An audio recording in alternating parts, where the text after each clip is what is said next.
नमस्कार, स्वागत छ शिवोहम प्रकाशनमा। योग चिकित्सा र आरोग्यता पुस्तकलाई श्रव्य रेकर्डिङ गर्ने क्रममा हामी अर्को भागमा प्रवेश गरेका छौँ। हामी चक्र श्रृङ्खला तथा योग साधनाको श्रृङ्खला चलाइरहेका छौँ। अहिले हाम्रो मुख्य विषय योग साधना अथवा आरोग्यताका गतिविधिहरूमा पहिलो प्राथमिकता राखिएको योग साधना तथा योग ध्यानका आध्यात्मिक गतिविधिहरू गरेर आफ्नो चक्रको ऊर्जा जागरण गरेर अथवा आफ्ना शरीरका स्वास्थ्यका र जीवनका सबै आयामहरूको विकास तथा व्यवस्थापन गरेर कसरी जीवनमा आरोग्यता भर्न सकिन्छ, कसरी जीवनलाई पूर्णताको मार्गमा लगाउन सकिन्छ भन्ने सन्दर्भमा यी विषयहरू चर्चा गरिरहेका छौँ। हाम्रो शीर्षक रहेको छ योग साधनाका प्रकार, हठ योग र अष्टाङ्ग योगमा भिन्नता। हठ योग, अष्टाङ्ग योगले कसरी हाम्रो साधनालाई तथा आरोग्यता प्राप्त गर्नलाई, जीवनलाई पूर्णता उन्मुख बनाउनलाई मद्दत गर्दछ भन्ने प्रसङ्गमा यो विषय रहेको छ। यो पाठ हाम्रो दोस्रो भाग हो। पहिलो भागमा हामीले माथिका विषयहरू पाठ गरिसकेका छौँ। अब यहाँ हामी अर्को शीर्षकबाट प्रारम्भ गर्छौँ। हाम्रो यो दोस्रो भागको पहिलो शीर्षक रहेको छ हठ योग र यसका अन्तर्गतका विषयहरू। यसभन्दा माथि हामीले पतञ्जलि योग अथवा अष्टाङ्ग योगको वाचन सकेका छौँ। यसको विषयभित्र प्रवेश गर्छौँ। हठ योगको प्रारम्भ भगवान शिव र माता पार्वतीबाट भएको हो र हठ योगलाई व्यावहारिक उपयोगमा, मानव समाजमा उपयोगमा ल्याउन, व्यवस्था बसाल्ने तथा संस्थापन गर्ने महान कार्यको श्रेय भगवान शिवका अवतार आदिनाथका शिष्य मच्छिन्द्रनाथ ईसाको 9औं शताब्दी मानिएको छ। मच्छिन्द्रनाथका शिष्य श्रद्धेय गुरु गोरखनाथलाई जान्छ। गुरु गोरखनाथले शिव संहिता अन्तर्गत रहेर ईसाको 10औं शताब्दीमा घेरण संहिता ग्रन्थको रचना गरेर हठयोगको ज्ञान सबै समक्ष पुर्याउने महान योगदान गर्नुभएको थियो। नाथ सम्प्रदायका पछिल्ला पिँढी योगी सो आत्मारामद्वारा ईसाको 15औं शताब्दीमा रचना गरिएको ग्रन्थ हठयोग प्रदीपिकामा हठयोगका अन्तर्गत पर्ने योगासन, प्राणायाम, मुद्रा तथा अन्य साधनाका विधि तथा पद्धतिहरूको सन्दर्भमा हठयोग साधनाका व्यवहारिक तथा प्रयोगात्मक अभ्यासबारे विस्तृतमा उल्लेख गरिएको छ। हठ भन्नाले सामान्य परिभाषा अनुसार कुनै चिज हठपूर्वक तथा जिद्दी भएर हासिल गर्छु भनेर सङ्कल्प गर्नु र इच्छाइएको कुरा प्राप्त गर्नु भन्ने बुझिन्छ सङ्कीर्ण परिभाषामा। योग साधनाको सन्दर्भमा पनि हठ भन्नाले योग साधनाका वैज्ञानिक क्रिया, विधि तथा पद्धतिहरूलाई दैनिक जीवनमा निष्ठापूर्वक प्रयोगात्मक तवरले अभ्यास तथा अनुसरण गरेर ध्यान, समाधि, मोक्ष प्राप्त गर्छु तथा राजयोगमा स्थित हुन्छु भन्ने जिद्दी तथा हठ गरेर शरीरलाई साधनामा लगाउनु तथा तपाउनु भन्ने सामान्य तथा सङ्कुचित परिभाषा रहेको छ। तर हठ अर्थात् ह र ठ योगको गहन यौगिक तथा प्राविधिक अथवा दार्शनिक अर्थ र परिभाषामा निकै फराकिलो तथा व्यापकता रहेको छ। हठ योग तन्त्र विद्यालाई अनुसरण गर्ने अध्यात्म विज्ञानको महत्त्वपूर्ण तथा अत्यन्तै प्रभावकारी साधना पद्धति हो। हठ योगले मोक्षमा उपलब्ध हुनका लागि काया तथा स्थूल शरीरको शुद्धिलाई सबैभन्दा बढी प्राथमिकतामा राखेको छ र काया शुद्धिका लागि अष्टकर्म, धोती, वस्ती, नेति, नौली, त्राटक र कपालभातीका व्यवहारिक तथा प्रयोगात्मक अभ्यासमा विशेष जोड दिएको छ। हठ योगका अनुसार काया तथा शरीर शुद्धि बिना ध्यान, समाधि तथा मोक्षमा पुग्न कसै गरी पनि सकिँदैन तथा सम्भवै हुँदैन, किनकि शरीर माध्यम खलु धर्म साधनम अथवा शरीर माध्यम खलु कर्म साधनम अर्थात् शरीर नै सबै धर्म र कर्म साधनाको प्रमुख माध्यम हो। मनुष्यको शरीर शुद्ध तथा स्वस्थ छैन भने विचार पनि स्वस्थ तथा शुद्ध हुन सक्दैनन्। तसर्थ अध्यात्म साधनामा अगाडि बढ्नका लागि सबैभन्दा पहिला शरीर शुद्धि हुनु अत्यावश्यक हुन्छ हठयोगका अनुसार। शरीर शुद्ध भएपछि मात्र सूक्ष्म शरीरका नाडीहरू पनि शुद्ध हुन्छन्। शरीर र नाडी शुद्ध भएपछि मात्र सोच, विचार, मन, भाव, चित्त, बुद्धि अहङ्कार शुद्ध हुन्छन् र सकारात्मक तथा उच्च विचार सद्विचार र सत्कर्म गर्न सकिन्छ र मोक्षमा पुग्न मद्दत मिल्दछ। हठयोगमा यम नियम छैन। हठयोगका क्रियाहरू योगासन प्राणायाम र मुद्राबाट प्रारम्भ हुन्छन् र यिनै साधनाहरूले काया शुद्धि नाडी शुद्धि हुँदै चित्त शुद्धि हुन्छ भन्ने कुरामा बढी जोड दिइन्छ।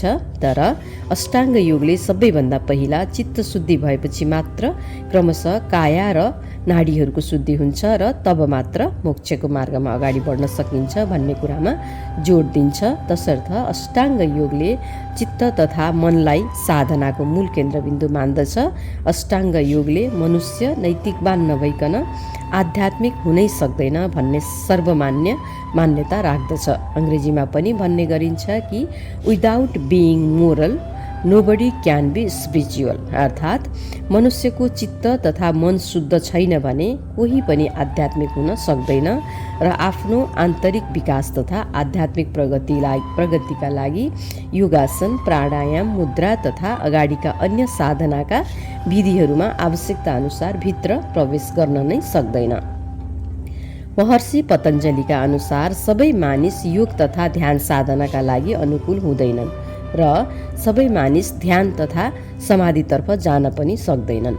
योग ध्यान समाधितर्फ जानका लागि अनुकूल हुन मनुष्यका चित्तका पाँचै प्रकारका वृत्ति तथा सबै प्रकारका विकार तथा क्लेशहरू निवारण भएर उसको चित्तमा अनुकूल भूमि तयार भएको हुनुपर्दछ। चित्तमा अनुकूल भूमि अथवा अवस्था तयार भएको तथा मूर्ख नभएको, चित्तमा अनुकूल भूमि तयार नभएको तथा मूर्ख चञ्चल नकारात्मक विचार तथा भाव भएको मनुष्यले योगको गहनता तथा यम नियम प्रत्याहार धारणाको महत्त्व तथा मूल्य मान्यताहरू चाहेर पनि बुझ्नै सक्दैन। यम नियम प्रत्याहार धारणाको मूल मर्म भित्र छिर्न नै सक्दैन तथा यस्तो मनुष्यलाई योगको महत्त्व र अनुशासनबारे बुझाउन नै सकिँदैन। यम नियम प्रत्याहार धारणामा प्रवेश गरेर आवश्यक वैराग्यता अर्थात् भौतिक संसारको सुख सुविधाप्रति अनासक्त भाव उत्पन्न भएपछि मात्र मनुष्य ध्यान तथा समाधिमा प्रवेश गर्न सक्दछ। तर हठ योगमा यस्तो मान्यता छैन। हठ योगले निष्ठापूर्वक हठ योगका वैज्ञानिक विधि तथा पद्धतिहरूको अनुसरण गर्ने तथा निरन्तर प्रयोगात्मक साधना गर्ने सबै प्रकारका साधकहरू आध्यात्मिक बन्न तथा मोक्षमा उपलब्ध हुन तथा मोक्ष मार्गमा प्रगति गर्न सक्दछन् भन्ने मान्यता राख्दछ। अलिअलि भिन्नता खासमा यहीँनेरि नै रहेको छ अष्टाङ्ग योग र हठ योगको, किनकि हठ योगले एकदम काया शुद्धिलाई महत्त्व दिएको छ तर अष्टाङ्ग योगले चित्त शुद्धिलाई महत्त्व दिएको छ र हठ योगले भन्छ सबै व्यक्तिहरू हठ योगको अनुसरण गरेर आध्यात्मिक बन्न सक्छन्, ध्यानमा प्रवेश गर्न सक्छन्, मोक्ष मार्गमा जान सक्छन् भन्छ। तर अष्टाङ्ग योगले पतञ्जलिले चाहिँ सबै मनुष्यहरू ध्यान साधना समाधिका लागि हुँदैनन्, जसको चित्त शुद्धि भएर भित्र चाहिँ नै ध्यानको लागि भूमि अथवा अवस्था तयार भएको छ त्यो व्यक्ति मात्रै जान सक्छ भन्ने किसिमले हठ योग र पतञ्जलि योग बीच प्रमुख भिन्नता यहाँनेरि यति देखिएको चाहिँ छ।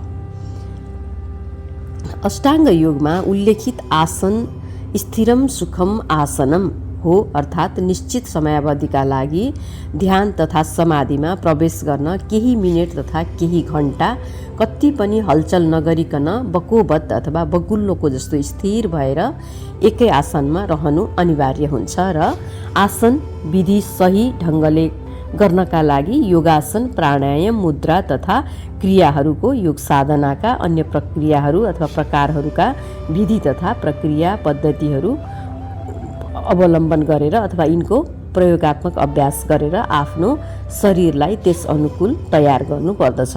तर हठ योगमा स्थिरता तथा स्थिर भएर बस्ने आसनको उल्लेख गरिएको छैन। हठ योगका सबै आसनहरू अस्थिर तथा चल्ने प्रकारका छन्। अष्टाङ्ग योगमा उल्लेखित प्रत्याहार तथा इन्द्रियहरूलाई बहिर्जगतबाट टाढा राख्दै बहिर्जगतको आवश्यक वैराग्यता अथवा नेसेसरी डिट्याचमेन्टमा आफूलाई उतारेर मन तथा चित्तलाई आफूतिर फर्काएर अन्तर्यात्रा तथा अन्तर्ज्ञानमा लगाएर मात्र धारणा र क्रमशः ध्यान समाधि हुँदै कैवल्य अर्थात् मोक्ष हासिल गर्न सकिने विषयलाई महत्त्व र प्राथमिकता साथ उल्लेख गरिएको छ। तर यसबारे हठयोगमा केही उल्लेख गरिएको छैन। हठयोगमा चित्त र चित्तसँग सम्बन्धित सबै प्रकारका मानवीय विकारहरू, पञ्चक्लेशहरूको बारेमा पनि केही उल्लेख गरिएको छैन। तर महर्षि पतञ्जलिले अष्टाङ्ग योगमा चित्त र चित्तसँग सम्बन्धित सबै प्रकारका खराबीहरू, विकारहरू, क्लेशहरू तथा नकारात्मकताहरू निवारण भएपछि मात्र काया अर्थात् शरीर तथा सूक्ष्म शरीरका 72,000 नाडीहरू शुद्ध हुन्छन् र तब मात्र कैवल्य अर्थात् मोक्षको मार्गमा अगाडि बढ्न सकिन्छ भनेर चित्तशुद्धि, काया तथा नाडी शुद्धि सबै पक्षहरूमा प्राथमिकताका साथ जोड दिनुभएको छ। अष्टाङ्ग योगले योगको युज समाधौ धातु तथा योग भनेको समाधिको उपलब्धता अर्थात् आत्माको योग परमात्मासँग हो भन्ने भावलाई पक्रिएको हुनाले यसको मार्ग यम नियमदेखि आसन, प्राणायाम, प्रत्याहार, धारणा, ध्यान, समाधि हुँदै कैवल्य अर्थात् मोक्षतिर जान्छ। हठ योगले योगको युजिर योगे धातु तथा योग भनेको शिव र शक्तिको मिलन अर्थात् शिवशक्ति मिथुन पिण्ड हो भन्ने भावलाई पक्रिएको हुनाले यसको मार्ग कुण्डलिनी योगतिर जान्छ। अष्टाङ्ग योग र हठ योग बीचका खास भिन्नताहरू यिनै हुन्। मूल रूपमा काया शुद्धि र चित्त शुद्धिसँग सम्बन्धित विषयहरू पर्दछन्। यस प्रकारको दृष्टिकोणबाट हेर्दा हठयोग र अष्टाङ्ग योग एक आपसका प्रतिस्पर्धी, विरोधी, भिन्न प्रकृतिका तथा बिल्कुल फरक मत मान्ने नभएर एक अर्काका परिपूरक हुन् भनेर मान्न र जान्न सकिन्छ। किनकि मोक्षको मार्गमा चित्त शुद्धि र काया शुद्धि तथा नाडी शुद्धि सबै प्रकारको साधनाहरूको आवश्यकता र महत्त्व आफ्नै प्रकारले उत्तिकै महत्त्वपूर्ण रहेका छन्। किनकि चित्त शुद्धि, काया शुद्धि, नाडी शुद्धि भएपछि मात्रै हाम्रो चक्र शुद्धि हुन्छ। चक्रका ऊर्जाहरू जागृत भएर एक पछि अर्कोलाई भेदन गर्दै सहस्रार चक्रसम्म पुगेर ब्रह्माण्डमा विलिन हुन्छ। यी दुवै योग साधनाका आफ्नै प्रकारका छुट्टा छुट्टै साधना विधि तथा पद्धतिहरूका महत्त्व र गहनता रहेकाले वर्तमान समयमा नयाँ योग साधकहरूले अष्टाङ्ग योग र हठ योग दुवैलाई संयोजन अर्थात् फ्युजन गरेर नयाँ प्रकारका विधि, क्रिया, प्रक्रिया तथा पद्धतिहरूको प्रतिपादन गरेर त्यसै अनुरूप अरू साधनालाई अगाडि बढाइरहेका छन् र अध्यात्म साधना तथा चेतनाको विकासमा सफलता पनि हासिल गरिरहेका छन्। योग साधनामा सबै योगहरूको संयोजन गरेर नयाँ प्रकारका विधि, क्रिया, प्रक्रिया तथा पद्धतिहरूको प्रतिपादन गर्ने महत्त्वपूर्ण योगदानको श्रेय श्रद्धेय स्वामी रामदेव बाबालाई जान्छ। अर्को शीर्षक रहेको छ हठयोगका ह र ठ अक्षरको यौगिक परिभाषा। हठयोगका साधना विधि तथा पद्धतिहरू कठिन छन्। साधना गर्ने तरिका तथा विधि मिलेन भने स्वास्थ्यमा यसको प्रतिकूल प्रभाव पर्ने जोखिम उच्च रहने हुनाले कसैलाई पनि सिद्ध योग गुरु बिना हठ योगका क्रियाहरू गर्न अनुमति दिइँदैन। सिद्ध योग गुरुको सान्निध्य तथा प्रत्यक्ष मार्गनिर्देशनमा रहेर हठ योगका क्रिया, विधि तथा पद्धतिहरू गर्दा काया तथा शरीर शुद्धि हुनुको साथसाथ मनुष्यका सूक्ष्म शरीरका 72,000 नाडीहरू पनि स्वस्थ, शुद्ध, सन्तुलित तथा सक्रिय हुन्छन् र अध्यात्म साधना सही ढङ्गले अगाडि बढ्न सक्दछ। मनुष्यको सूक्ष्म अथवा आत्मिक शरीरमा रहेका 72,000 नाडीहरूमध्ये 3 नाडी सर्वाधिक महत्त्वपूर्ण रहेका छन्। पहिलो इडा, दोस्रो पिङ्गला र तेस्रो सुषुम्ना। षट्कर्म, योगासन, प्राणायाम, मुद्रा, बन्द, क्रिया लगायत योग साधनाका अन्य विधि तथा पद्धतिहरूको अनुसरणको माध्यमबाट शरीर र अघिल्ला 2 नाडी इडा र पिङ्गला स्वस्थ, शुद्ध, सक्रिय तथा सन्तुलित भएपछि यी नाडीहरू बीचमा आउँदछन् र यसपश्चात यी 2 नाडीहरूको बीचमा रहेको सुषुम्ना तथा मध्य नाडी सक्रिय हुन्छ र शिवशक्ति मिथुन पिण्ड तथा कुण्डलिनी योगको प्रक्रिया विधिवत रूपमा प्रारम्भ हुन्छ। साधकको मेरुदण्डमा रहेका चक्रहरूको बाटोबाट हुँदै यो पिण्ड तथा यो योग सम्पन्न हुन हुने क्रिया प्रारम्भ हुन्छ। पिङ्गला नाडीलाई सूर्य नाडी अथवा तीव्र तथा तापयुक्त नाडी पनि भनिन्छ र सूर्यलाई हकार शब्दले सम्बोधन गर्दछ अथवा ह अक्षरले सम्बोधन गरिन्छ। इडा नाडीलाई चन्द्र नाडी तथा सौम्य अथवा शीतल नाडी पनि भनिन्छ र चन्द्र नाडीलाई ठकार अथवा ठ अक्षरले सम्बोधन गरिन्छ। यिनै दुई शब्द हकारको ह र ठकारको ठ अक्षर मिलेर ह-ठ शब्द बनेको हो र इडा र पिङ्गला नाडीको योगबाट सहस्रार चक्र तथा ब्रह्मरन्ध्रसम्म फैलिएको सुषुम्ना नाडी हुँदै भगवान शिव र भगवती शक्तिलाई योग गर्ने प्रयास गरिने हुनाले यो तन्त्र विद्या अन्तर्गत पर्ने योग साधना विधिलाई हठयोग भनिएको हो, जसको मूल उद्देश्य तीन मूल नाडीहरूको शुद्धता, सक्रियता र सन्तुलनताको माध्यमबाट सहस्रार चक्रमा विराजमान भगवान श्री शिव र मूलाधार चक्रमा विराजमान भगवती श्री शक्ति माता अथवा पार्वती माता अथवा आद्य शक्ति जगत जननीको योग सहस्रार चक्रमा गराउनु हो र यही नै शिवशक्ति मिथुन पिण्ड, कुण्डलिनी योग, कैवल्य, मोक्ष, निर्वाण अर्थात् इटर्नल लिबरेसनमा उपलब्ध हुनु भनेको अवस्था हो अथवा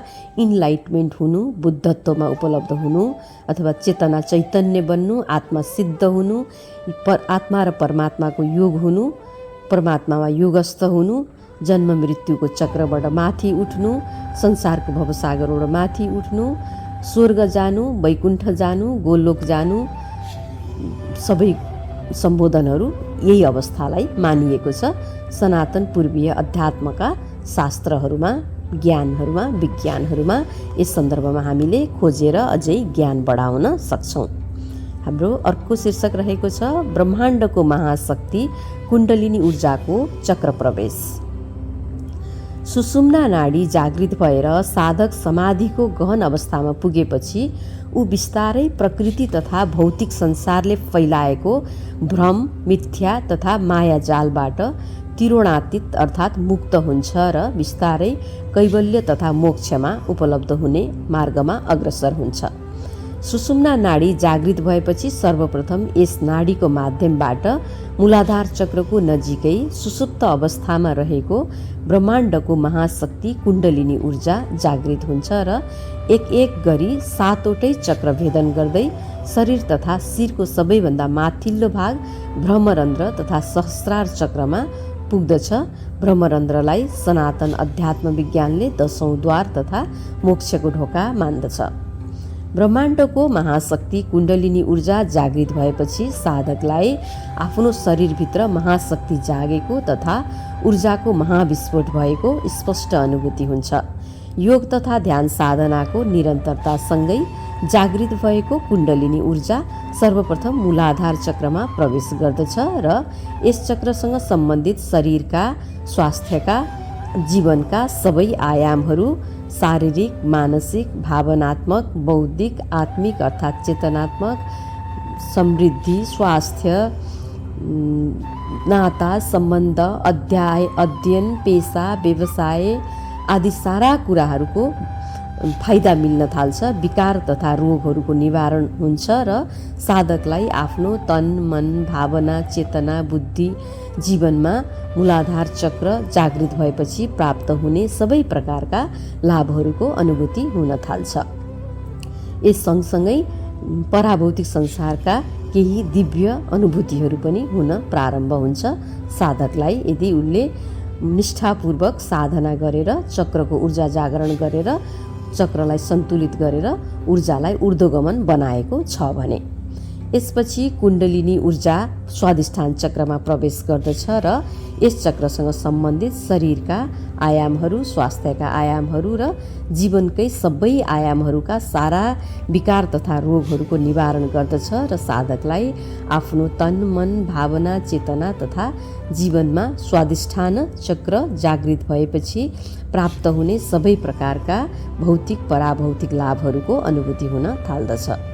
यसपछि कुण्डलिनी ऊर्जा मणिपुर चक्रमा प्रवेश गर्छ र यस चक्रसँग सम्बन्धित शरीरका सबै आयामहरू, स्वास्थ्यका सबै आयामहरू र जीवनका सबै आयामहरूबाट रोगहरूको निवारण, समस्याहरूको निवारण हुँदै साधकलाई आफ्नो तन, मन, भाव, बुद्धि, चेतना तथा जीवनमा मणिपुर चक्र जागृत भएपछि प्राप्त हुने सबै प्रकारका लाभहरूको अनुभूति हुन थाल्दछ। मणिपुर चक्रपछि कुण्डलिनी ऊर्जा अनाहत चक्रमा प्रवेश गर्दछ। अनाहत चक्रमा कुण्डलिनी ऊर्जा पुगेपछि साधकलाई आन्तरिक रूपमा भित्र केही विस्फोट भएको अनुभूति हुन्छ। यो विस्फोट ब्रह्माण्डको अनाहत नाद, बिना टकराव सुस्फूर्त आउने ओमकारको प्रणव ध्वनि हो। साधकले आफ्नो हृदयमा अनादिकालदेखि निरन्तर गुन्जिरहेको ब्रह्माण्ड अर्थात् परमात्माको अनाहत नाद अब बल्ल सुन्न थाल्छ र साधकमा राजयोग घटित हुन्छ, अर्थात् अनाहत चक्रबाट अब साधकको मोक्षको यात्रा पूर्णतः सुनिश्चित हुन्छ। किनकि अनाहत चक्र तलका 3 चक्र र माथिको 3 चक्रको बिचमा रहेको छ। यो सांसारिक जीवन र पारमार्थिक जीवनलाई जोड्ने चक्र हो। तलको चक्रहरू सांसारिक जीवनको सबभन्दा माथि रहेको अनाहत चक्र हो र पारमार्थिक जीवनको प्रारम्भ हुने सबैभन्दा तल रहेको चक्र अनाहत चक्र नै हो। यसकारण अनाहत चक्रमा साधकको ऊर्जा जागृत भएर पुगेपछि अथवा कुण्डलिनी ऊर्जा अनाहत चक्रमा पुगेपछि उसको अध्यात्म यात्रा वास्तविक रूपमा प्रारम्भ हुन्छ अथवा ऊ मोक्ष उन्मुख हुँदै जान्छ। कुण्डलिनी शक्ति अनाहत चक्रबाट विशुद्धि चक्रमा पुगेपछि साधकमा तर्क, बुद्धि, विवेक, विवेकशील प्रज्ञा, अन्तर्ज्ञानको क्षमता बढ्छ, वाक्सिद्धि हुन्छ, बाणीमा स्पष्टता, गहनता, सत्यता आउँछ। व्यक्तिले जे बोल्छ त्यही गर्छ र जे गर्छ त्यही सिद्ध हुन्छ अनि जे गर्छ त्यही बोल्छ। साथै अन्य प्रकारका दिव्य सिद्धिहरू पनि साधकको अनुभवमा आउन थाल्छन्। कुण्डलिनी शक्ति विशुद्धि चक्रबाट आज्ञा चक्रमा पुगेपछि साधकमा दृढता, सङ्कल्प शक्ति बढ्नुको साथै पराभौतिक संसारका अलौकिक दिव्यताहरू इन्द्रियातीत, मनातीत, भावातीत, शब्दातीत किसिमले अनुभूतिमा आउन थाल्छन् र आफ्ना पूर्वजन्म र पूर्वजहरूलाई सिनेमाको पर्दामा जस्तै गरी देख्न थाल्छ। कुण्डलिनी शक्ति जागृत हुनु भनेको उच्च स्तरमा आत्मा अर्थात् चेतनाको विकास हुनु हो। व्यक्तिगत चेतना ब्रह्माण्डको सामूहिक चेतना अर्थात् ब्राह्मी चेतना अर्थात् सुपर कन्सस अथवा परमात्मामा एकाकार हुनु अर्थात् व्यक्तिगत आत्मा परमात्मामा योग हुनु हो। उच्च स्तरमा चेतनाको विकास भएपछि आफ्नो अवचेतन मनबाट माथि उठेर साधकको चेतना पहिला सामूहिक अचेतन अर्थात् पूर्ण चेतन कलेक्टिभ कन्ससनेस और सुपर कन्ससनेसमा एकाकार हुन्छ। यसरी अन्तत्वगत्वा कुण्डलिनी ऊर्जा सहस्रार चक्रमा प्रवेश गरेपछि साधकको चेतना उच्च चेतना अथवा सुपर कन्सस अर्थात् परमात्मा अर्थात् परब्रह्म अर्थात् अस्तित्व अर्थात् ईश्वर गड अल्लाहमा एकाकार हुन्छ र यस पश्चात उसको शिवशक्ति मिथुन पिण्ड, कुण्डलिनी योग, कैवल्य, मोक्ष, निर्वाण तथा इटर्नल लिबरेसनमा पूर्ण रूपमा सुनिश्चित हुन्छ अथवा स्थित हुन्छ र साधक अध्यात्मको यो उच्चतम शिखरमा उपलब्ध हुन्छ। कुण्डलिनी शक्ति तथा ऊर्जा सहस्रार चक्रमा पुगेर साधक मोक्षमा उपलब्ध भएपछि उसलाई धेरै प्रकारका सिद्धि तथा निधिहरू हासिल हुन्छन्। यस्तो साधकले निष्काम भावले ईश्वरप्रति प्रणिधान अर्थात् समर्पित भएर आफूलाई पूर्ण रूपमा सर्वकल्याणका महान नेतृत्वदायी कार्यमा अथवा अभियानहरूमा निमज्जित गर्दछ र मानवीय, सामाजिक, आध्यात्मिक, धार्मिक प्रखर अभियन्ता भएर समाज, देश तथा विश्वमै मुखरित हुँदै जान्छ र सबैको भलाइका लागि ठुला ठुला कार्यहरू गर्दछ। अर्को शीर्षक रहेको छ कुण्डलिनी शक्ति जागरण र सावधानी। एकपटक कुण्डलिनी शक्ति जागृत भइसकेपछि योग तथा ध्यान साधनाका वैज्ञानिक विधि तथा पद्धतिहरू निरन्तर अनुसरण गरेर कुण्डलिनी शक्तिलाई सिद्ध गर्दै एक एक चक्रमा माथितिर चढाउनुपर्छ, कम्तीमा अनाहत चक्रसम्म। यसपछि कुण्डलिनी शक्ति आफै स्वस्फूर्त रूपमा अनाहतभन्दा माथिका चक्रहरूमा विशुद्धि, आज्ञा, सहस्रार तथा ब्रह्मरन्ध्रतिर ऊर्ध्वगमन हुन्छ र मोक्षको प्राप्तिका लागि मार्ग उन्मुख हुन्छ। कुण्डलिनी शक्ति जागृत भएर मूलाधार चक्रमा पुगेपछि योग तथा ध्यान साधना रोकियो भने यसले शरीरका आयामहरूमा हानि पुर्याउन सक्छ। तसर्थ निरन्तर सिद्ध योग गुरुको प्रत्यक्ष सान्निध्य तथा निर्देशनमा रहेर साधनालाई निरन्तरता दिँदै कुण्डलिनी शक्तिलाई माथितिर चढ्न मद्दत गर्नुपर्दछ। अष्टाङ्ग योग र हठयोग बीच योग तथा ध्यान साधनाका क्रममा गरिने सुरु र मध्यका केही विधि तथा पद्धतिहरू र यसबाट प्राप्त हुने उपलब्धिहरूको सन्दर्भमा केही फरक मत भएको भए तापनि कुण्डलिनी शक्ति जागरणपछि चक्रहरूमा प्रवेश र यसका लक्षण तथा उपलब्धिहरूमा मतैक्यता रहेको पाइन्छ विशिष्ट व्यक्तित्वहरूमा अथवा अनुभवी व्यक्तित्वहरूमा। योग साधनाका अनुभवी साधकहरूका अनुसार हठयोग साधनाको माध्यमबाट साधनामा व्यवहारिक तथा प्रयोगात्मक निष्ठा तथा तीव्रता ल्याएर छिटो कुण्डलिनी ऊर्जा जागृत गर्न सकिने मान्यता तथा अनुभव रहँदै आएको छ र योग क्रिया निष्ठापूर्वक गर्ने हो भने पतञ्जलि योगले बताएको चित्तशुद्धिका प्रक्रिया विधिहरूको भन्दा चाँडै कैवल्य तथा मोक्ष मार्गतिर उन्मुख हुन र मोक्षमा अथवा बुद्धत्वमा अथवा इन्लाइटमेन्टमा उपलब्ध हुन सहज हुन्छ र छिटो पनि हुन्छ भन्ने मान्यता रहँदै आएको छ। यो चाहिँ अनुभवीहरूको प्रत्यक्ष आफ्नो व्यवहारिक प्रयोगात्मक अनुभवमा आधारित तथ्याङ्कहरू हो।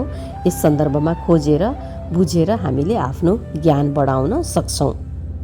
योग चिकित्सा र आरोग्यता सन्दर्भको पुस्तकमा हामी आरोग्यताको विषयसँग जोड्दै योगका गहन विषयहरूमा प्रवेश गऱ्यौँ, किनकि यो आवश्यकता छ। आरोग्य भनेर हामीले भन्छौँ, तर आरोग्यका विभिन्न आयाम र तहहरू छन्। आरोग्य भनेको खास गरी हाम्रो जीवनसँग सम्बन्धित सबै आयामहरू, हाम्रो स्वास्थ्य, शरीर, हाम्रो सम्बन्धका आयामहरू, हाम्रो पेसा, अध्ययन, व्यवसाय, हाम्रो जीवनसँग सम्बन्धित जीवन मतलब सांसारिक जीवन र पारमार्थिक जीवन दुवै जीवनसँग सन्दर्भित तमाम कुराहरू आरोग्यताको गतिविधिमा पर्दछ। अनि आरोग्यता हासिल गर्नको लागि हामीले पहिलो नम्बरमा यसका आयामहरूमा योग साधना अथवा चक्र साधना अथवा आध्यात्मिक गतिविधिहरूलाई नै प्राथमिकता दिएका छौँ अथवा दिइएको छ योगशास्त्रका पुस्तकहरूमा अथवा आरोग्य शास्त्रका पुस्तकहरूमा। यसकारण हामी योग साधना र योग साधनाका विधिहरू योगासन, प्राणायाम, ध्यान र त्यसको माध्यमबाट हाम्रो शरीरमा सूक्ष्म रूपमा अथवा सूक्ष्म शरीरमा रहेका चक्रहरूको ऊर्जा जागरण, ऊर्जा चढाएर माथि चाहिँ कुण्डलिनी शक्ति अथवा कुण्डलिनी योग गराउने, मोक्षमा पुग्ने, कैवल्य हुने, यो सब कुराहरूको विषयमा हामीले चर्चा गऱ्यौँ। किनकि बृहत्तर परिभाषाका अनुसार आरोग्य भनेको सांसारिक जीवनमा मुक्ति, पारमार्थिक जीवनमा मोक्ष। हर प्रकारले सांसारिक जीवनमा समृद्धि, पारमार्थिक जीवनमा परमानन्द प्राप्त गर्नु नै आरोग्यता हो, पूर्णताले भरिएको जीवन हो। ऋषिहरूले आरोग्यताको परिभाषा यसै गरी गर्नुभएको छ। यसकारण सांसारिक जीवनको समृद्धि र पारमार्थिक जीवनको आन्तरिक शान्ति तथा सांसारिक जीवनको मुक्ति र पारमार्थिक जीवनको मोक्षको लागि हामीले अनिवार्य रूपमा योग साधनाको माध्यमबाट चक्र जागरण गर्नु अत्यन्तै आवश्यक हुन्छ। चक्रको ऊर्जालाई जागृत गरेर माथि चढाएर ब्रह्माण्डको परम शक्तिसँग, महाशक्तिसँग, सर्वव्यापक शक्तिसँग अथवा सुपर कन्सियस ईश्वर परमात्मा परब्रह्मसँग एकाकार गर्नु अत्यन्तै आवश्यक हुन्छ। र यसका लागि हामीले उपयुक्त विधि, कुन योगको प्रकार, कुन योगको विधि, कुन योगको प्रक्रिया, कुन योगको पद्धति आफूलाई यो ऊर्जा जागृत गर्न सहज हुन्छ, छिटो हुन्छ, अलि चाँडै नै गर्न सकिन्छ, दुःख नपरिकन सजिलैसँग गर्न सकिन्छ भन्ने किसिमले कुन योग कसरी, हठयोगले के भन्यो, पतञ्जलि योगले के भन्यो, अष्टाङ्ग योगका चरणहरूको बारेमा के हो, अनि क्रिया, बन्द, योगासन, प्राणायाम, ध्यान, प्रत्याहार, धारणा, ध्यान, समाधि यी सबै कुराहरू योगका विषयहरू हुन्। अनि योगका विषयहरूका पनि आफ्नै विधि, प्रक्रिया, सिद्धान्त, व्यवहारिक पक्ष, सैद्धान्तिक पक्ष, प्रयोगात्मक पक्ष सबै रहेका छन्। यही सबै जानकारी लिनका लागि हामीले यो योग चिकित्सा र आरोग्यता पुस्तकमा गहिरिएर योगबारे अनि योगका अङ्गहरू, योगका चरणहरू, योगका विधि पद्धतिहरू सबैबारे जानेर शरीरको शुद्धि, चित्तको शुद्धि, मन भावना बुद्धिको शुद्धि, चेतनाको विकास, आत्माको विकास, परमात्मासँग एकाकार, मोक्ष, इटर्नल लिबरेसन, निर्वाण आदि सबै कुराहरू, अध्यात्मसँग सम्बन्धित कुराहरू अथवा आरोग्यसँग सम्बन्धित कुराहरूको बारेमा हामीले यस पुस्तकमा विस्तारमा जान्ने अथवा ज्ञान प्रदान गर्ने प्रयास गऱ्यौँ। ज्ञान त कहिले पनि सिद्धिँदैन, जान्न अझै धेरै बाँकी हुन्छ। हामी पछिल्ला भागहरूमा अझै नयाँ कुराहरू अथवा जान्न आवश्यक पर्ने कुराहरू लिएर पुनः उपस्थित हुनेछौँ। अहिलेलाई यो वाचन चाहिँ यहीँ पुरा गर्दैछौँ। पछिल्लो भागहरूमा फेरि भेट्ने वाचा गर्दै अहिलेलाई हरिओम, धन्यवाद, शिवोहम।